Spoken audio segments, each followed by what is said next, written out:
اعوذ باللہ من الشیطان الرجیم بسم اللہ الرحمن الرحیم الحمد لأہلہ والصلاة علی اہلہا اما بعد۔ جب سے یہ دنیا خلق ہوئی ہے ہمیشہ پست اور گھٹیا لوگ صاحبان کمال کے دشمن رہے ہیں۔ یہ دشمنی خواہ ابلیس کی آدم علیہ السلام سے ہو یا قابیل کی حابیل علیہ السلام سے،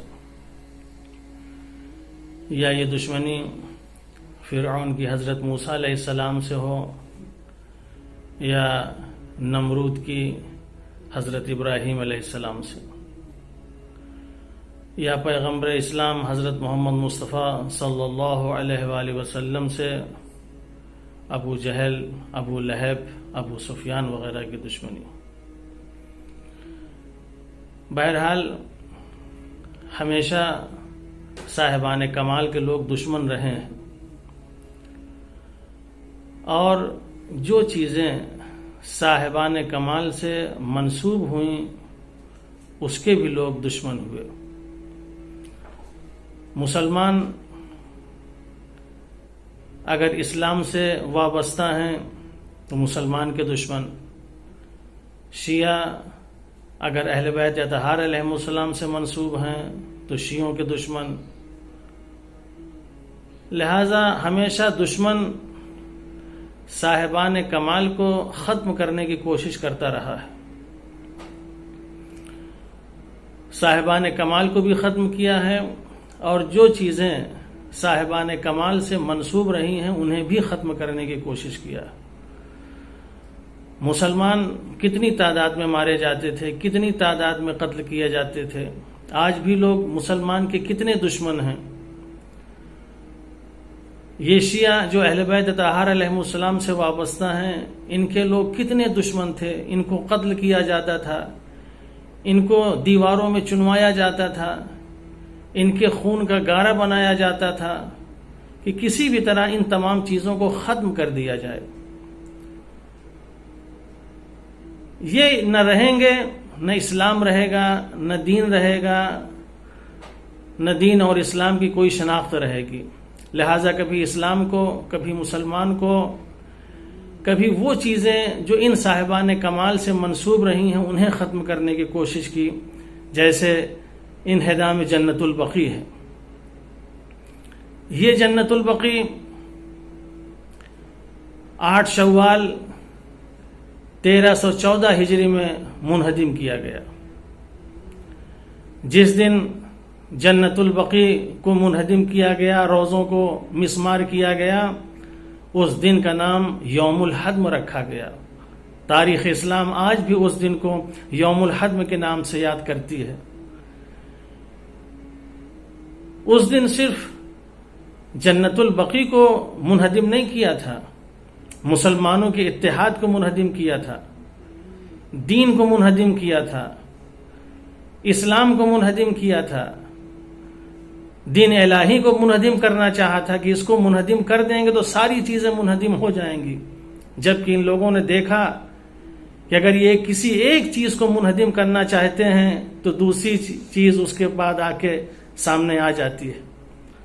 حضرت علی علیہ السلام کو جب شہید کیا تھا آواز گونجی تھی لقد تہدمت ارکان الہدی، ارکان ہدایت منہدم ہو گئے، لیکن اس کے بعد یکے بعد دیگر رکن ہدایت پیدا ہوتے رہے اور ہدایت کا سلسلہ جاری رہا۔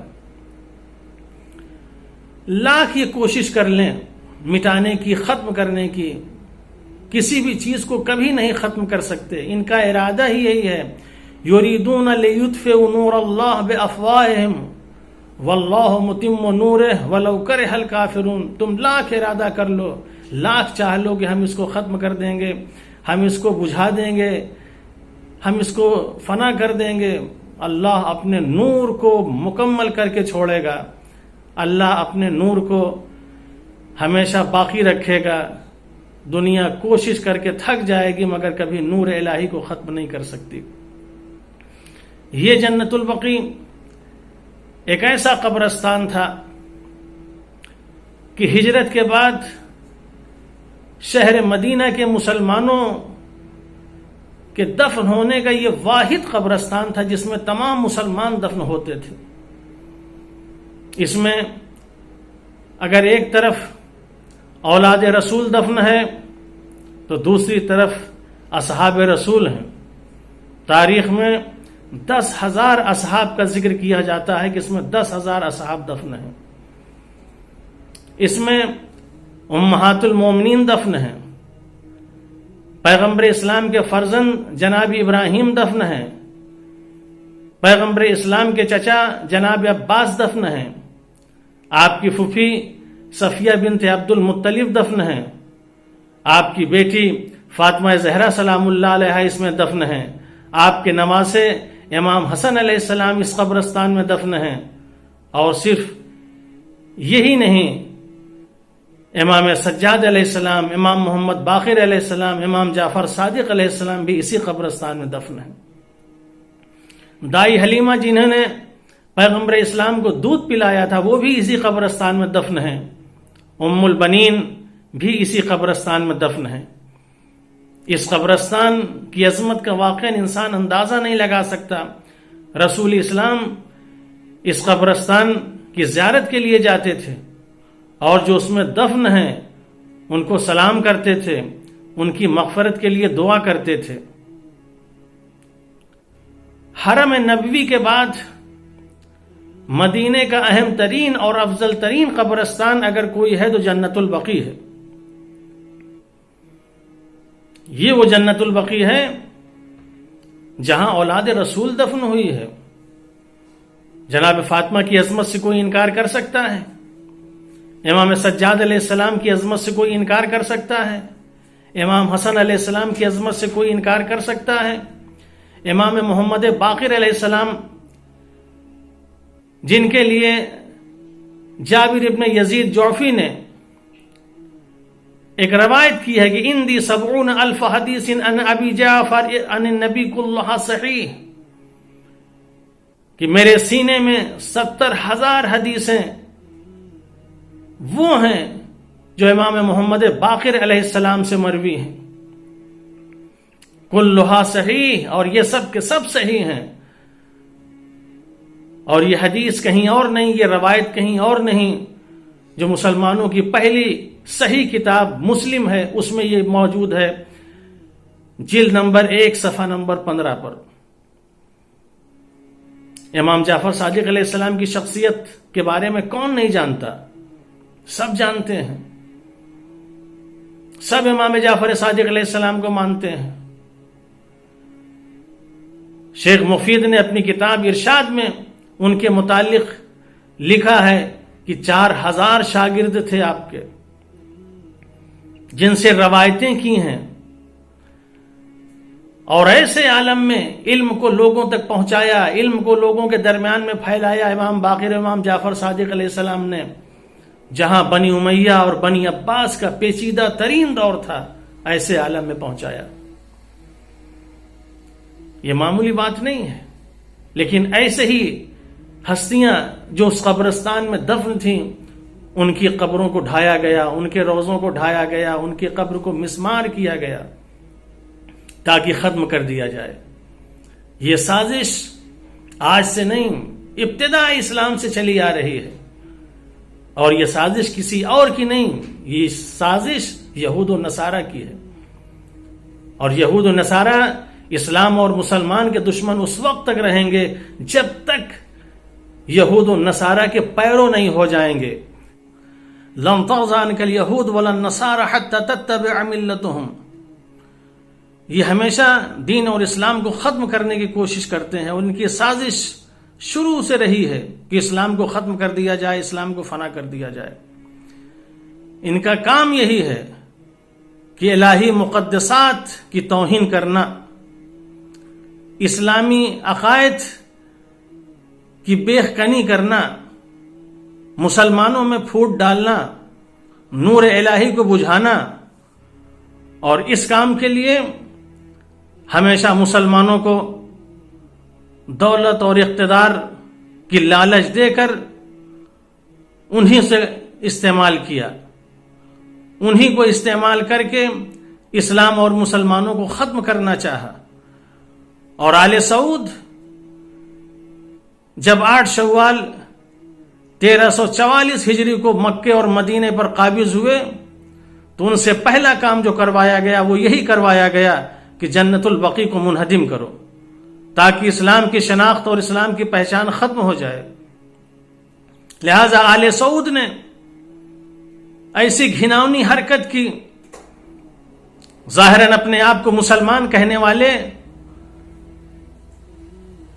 اولاد رسول، اصحاب رسول جہاں دفن تھے وہاں کے پورے روضے اور گنبد کو مسمار کروا دیا گیا، اور یہ قبرستان ایک ایسا قبرستان تھا جہاں ہر طرح کے لوگ دفن تھے۔ یہ قبرستان کسی ایک فرقے سے وابستہ نہیں ہے، یہ قبرستان، یہ جنت البقیع امت مسلمہ ہے۔ آج کتنی تعداد میں مسلمان ہیں، لیکن آج تک اسلامی ملک میں ہونے کے باوجود روضے کی تعمیر تو درکنار، اسے آزاد نہ کرا سکے اس حد تک کہ لوگ کھل کر زیارت کریں اور زیارت پڑھیں۔ یہ کیوں؟ یہ اسی لیے کہ ان کی سازش یہ ہے کہ جب حج کے موقع پر دنیا بھر کے مفتی اور علماء آتے ہیں، ان کو بلایا جاتا ہے، ان کو دعوت دی جاتی ہے، ہر ممکنہ کوشش کی جاتی ہے کہ ان کو اپنا بنایا جائے، ان کی زبان کو، ان کے قلم کو ریالوں اور ڈالروں کے بدلے خریدا جاتا ہے، اور ان کو ایک پیغام دیا جاتا ہے، ان کو ایک نصاب دیا جاتا ہے کہ یہ لے جائیں اور لے جا کے اپنے اپنے علاقے میں اس کو شہرت دیں، اس کو مشہور کریں۔ نتیجے میں جو عالم اور جو مفتی اپنا عقیدہ بدل کے یہاں سے جاتا ہے، وہاں جانے کے بعد ایک ایک مفتی کے زیر اثر نہ جانے کتنے علماء ہوتے ہیں، اور ان علماء کے زیر اثر نہ جانے کتنی عوام ہوتی ہے، سب متاثر ہوتے جاتے ہیں، اپنے اپنے عقیدے کو بدلتے جاتے ہیں، اور نتیجے میں اسلام کے وہ حقائق ان کی نظروں سے پوشیدہ ہوتا جاتا ہے، اور اسلام کو فراموش کرتے جاتے ہیں، اور انہی تعلیمات کے اوپر عمل کرتے ہیں جو آل سعود اور جو دشمن کا مشن اور ہدف ہے اسی کے اوپر وہ باقی رہتے ہیں۔ نتیجے میں آج دیکھیں دنیا میں کتنی زور و شور کے ساتھ یہ فکر پھیلتی جا رہی ہے، جہاں مقدسات اسلام کی توہین کی جا رہی ہے، جہاں آل رسول اور اولاد رسول کی توہین کی جا رہی ہے۔ آج امت مسلمہ اگر بیدار ہو جائے، اپنے عقیدے کو اگر مضبوط کر لے، یہ سب کے سب متحد ہو جائیں، تو ایک آواز میں جنت البقیع پھر سے آزاد ہو سکتا ہے، پھر وہاں روضوں کو تعمیر کیا جا سکتا ہے۔